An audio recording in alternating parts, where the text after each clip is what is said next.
Saviez-vous qu'il y a plus de 300 millions d'années, notre planète abritait une jungle si vaste et exubérante que sa respiration a complètement transformé l'atmosphère terrestre, créant un monde où des insectes géants sillonnaient des cieux riches en oxygène et les fondations de notre civilisation énergétique se déposaient couche après couche. Ce fut le Carbonifère, l'ère où le monde a découvert son grand poumon végétal, une époque de forêts colossales qui ont changé à jamais la face de la Terre.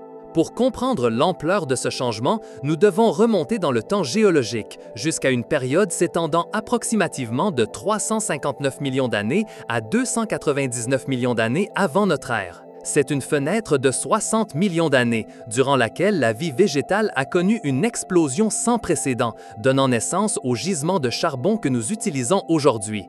Pendant cette période, les continents n'avaient pas leur configuration actuelle. Il existait de grandes masses terrestres comme le Gondwana au sud et la Laurasie qui donneraient finalement forme à ce qui est aujourd'hui l'Amérique du Nord et l'Eurasie au nord. Ces masses continentales étaient en cours de collision, un événement qui culminerait avec la formation du supercontinent Pangée à la fin de l'ère. Cependant, au Carbonifère, leurs positions relatives ont créé les conditions idéales pour l'épanouissement d'une flore monumentale. La clé de cette prodigieuse explosion de vie végétale réside dans un climat particulier. Les régions équatoriales du Carbonifère bénéficiaient d'un environnement chaud, extrêmement humide et avec des précipitations abondantes. Ces conditions ont favorisé la formation de vastes tourbières et marais, des écosystèmes parfaits pour la croissance démesurée de plantes vasculaires. Nous ne parlons pas des plantes que nous voyons aujourd'hui. La flore dominante était composée de lycopodes géants, de prêles arborescentes et de fougères immenses. Parmi les lycopodes, des genres comme l'Épidodendron et Sigillaria se distinguaient, pouvant atteindre des hauteurs impressionnantes de 30 mètres ou même plus, avec des troncs mesurant plusieurs mètres de diamètre à leur base, semblables à des arbres modernes, mais avec une structure reproductive et des cycles de vie très différents. Leurs troncs étaient recouverts de motifs uniques, des cicatrices laissées par la base des feuilles tombées, ce qui leur donnait une apparence écailleuse distinctive. Les prêles, parents éloignés des actuelles queues de cheval, se présentaient sous des formes arborescentes comme calamites, dépassant également 20 mètres de hauteur, formant des forêts denses avec leurs tiges segmentées et creuses. La particularité de ces forêts n'était pas seulement leur taille, mais aussi leur destin. Contrairement aux écosystèmes actuels où la matière organique se décompose rapidement, au Carbonifère, il existait une surprenante rareté d'organismes capables de dégrader efficacement la lignine et la subérine. La lignine est un polymère complexe qui confère de la rigidité aux parois cellulaires des plantes ligneuses, rendant le bois fort et résistant. La subérine, quant à elle, est un composant cireux que l'on trouve dans l'écorce de nombreux arbres, les protégeant et contribuant à leur durabilité.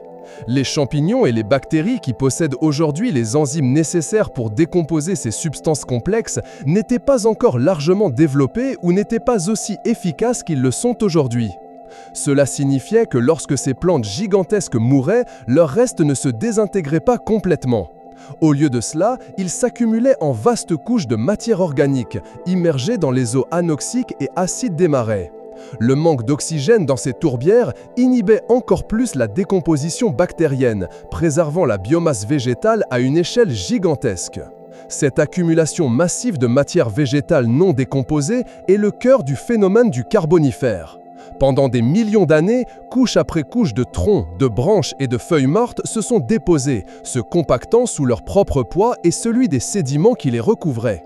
Lentement, la pression et la température sur ces accumulations ont transformé cette tourbe primordiale en ce que nous connaissons aujourd'hui sous le nom de charbon. C'est pourquoi la période est appelée Carbonifère, ce qui signifie littéralement porteur de charbon. Les dépôts de charbon que nous extrayons aujourd'hui des profondeurs de la Terre sont, en substance, les fossiles compressés de ces anciennes forêts.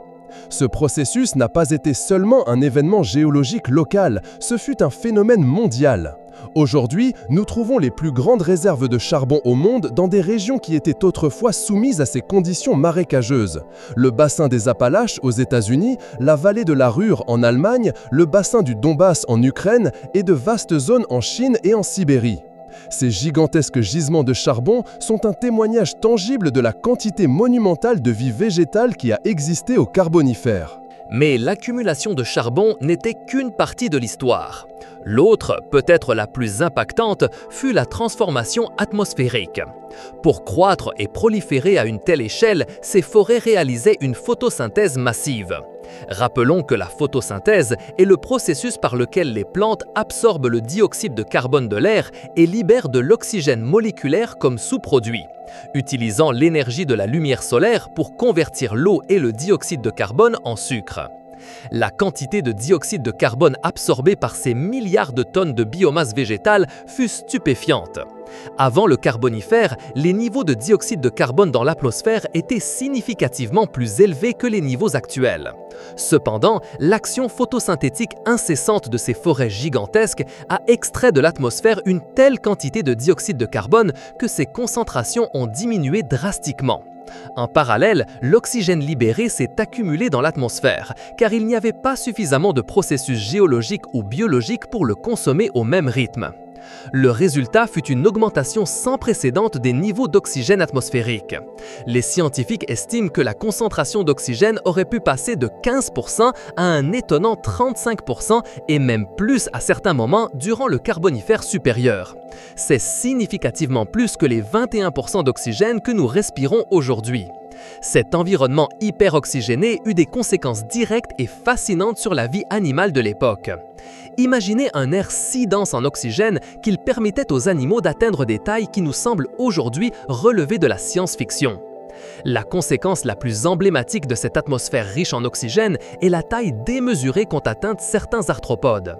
Les libellules, par exemple, ont évolué pour devenir de véritables prédateurs aériens, comme la Méganeuramoni, une espèce éteinte qui pouvait atteindre une envergure d'aile allant jusqu'à 75 cm, comparable à la taille d'un petit aigle. Comment cela était-il possible?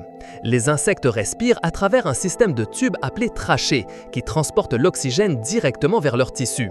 Ce système est moins efficace que les poumons des vertébrés et l'oxygène doit se diffuser à travers les tubes. Avec une concentration d'oxygène plus élevée dans l'air, la diffusion est devenue beaucoup plus efficace, permettant à l'oxygène d'atteindre des corps plus grands sans que le système trachéal ne devienne une limitation. Un autre exemple est l'Arthroplura, un mille-pattes géant qui pouvait mesurer jusqu'à 2 mètres de long, le plus grand arthropode terrestre ayant jamais existé. Sa taille a également bénéficié de cette abondance d'oxygène, lui permettant de maintenir son métabolisme massif. Mais tout n'était pas croissance démesurée et surremplie d'insectes géants. Cette atmosphère hyperoxygénée avait aussi un côté sombre, la prolifération des incendies de forêt. Avec des niveaux d'oxygène si élevés, la probabilité et l'intensité des incendies étaient bien plus grandes qu'aujourd'hui. Une simple étincelle de foudre ou même la chaleur d'un volcan pouvait facilement déclencher des incendies dévastateurs qui balayaient de vastes étendues de ces forêts denses. La preuve de ces incendies se trouve dans le registre fossile, sous forme de charbons végétaux ou de fusinite, du bois brûlé fossilisé qui indique des épisodes récurrents de combustion à grande échelle. Ces incendies étaient une force écologique importante, nettoyant le terrain et permettant la croissance de nouvelles générations de plantes dans un cycle de destruction et de régénération à l'échelle géologique. L'ère carbonifère fut aussi un moment crucial pour l'évolution des vertébrés.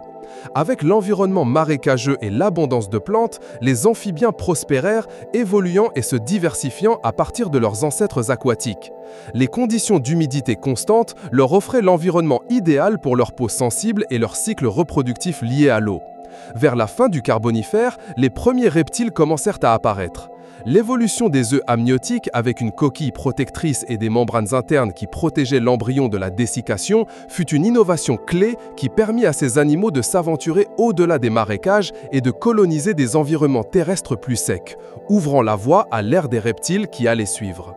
Il est vital de comprendre que le charbon n'est pas simplement une roche énergétique, c'est une capsule temporelle géologique. Chaque tonne de charbon extraite et brûlée aujourd'hui libère dans l'atmosphère le dioxyde de carbone que ces gigantesques forêts ont absorbé il y a plus de 300 millions d'années. La révolution industrielle qui commença au XVIIIe siècle fut largement propulsée grâce à l'énergie contenue dans le charbon. Les machines à vapeur, les usines, les trains, les bateaux, tous dépendaient du grand poumon du Carbonifère pour leur fonctionnement. Le charbon était une source d'énergie dense et abondante qui permit un développement technologique et économique sans précédent dans l'histoire de l'humanité.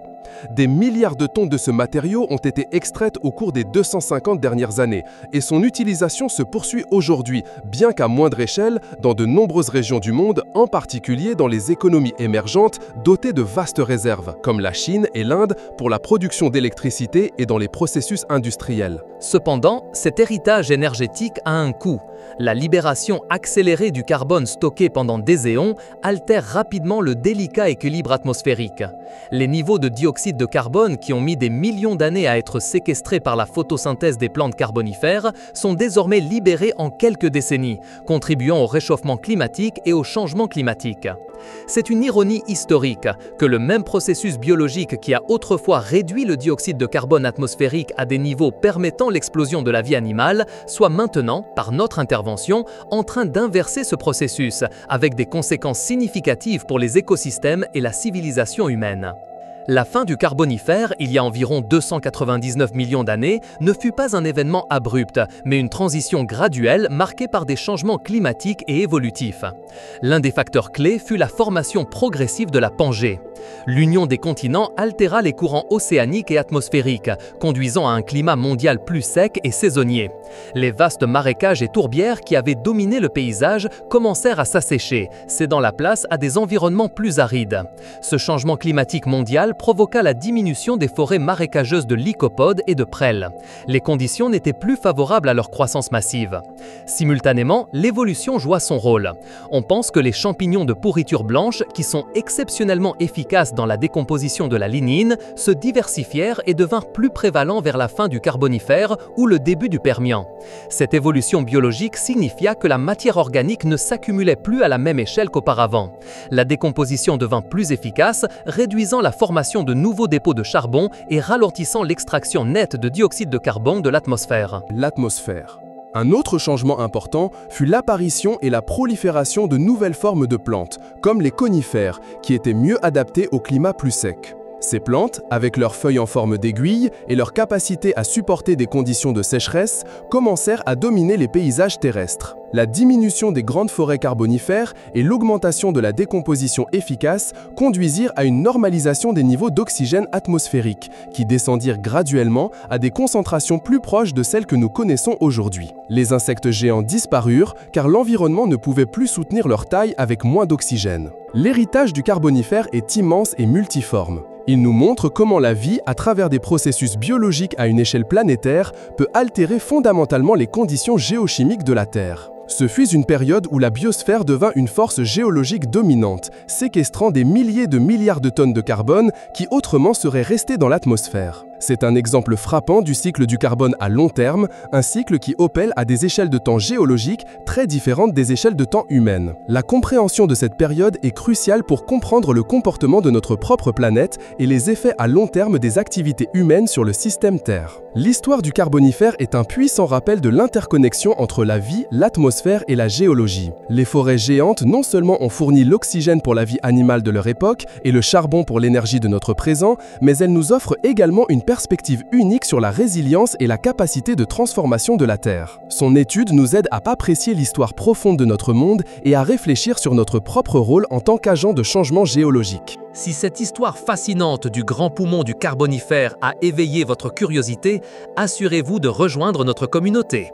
N'oubliez pas de vous abonner à la chaîne, de liker cette vidéo pour que plus d'explorateurs puissent la découvrir, laissez vos commentaires avec vos réflexions et idées sur cette période étonnante et de partager ce contenu avec ceux qui souhaitent également explorer les secrets les plus profonds de notre planète.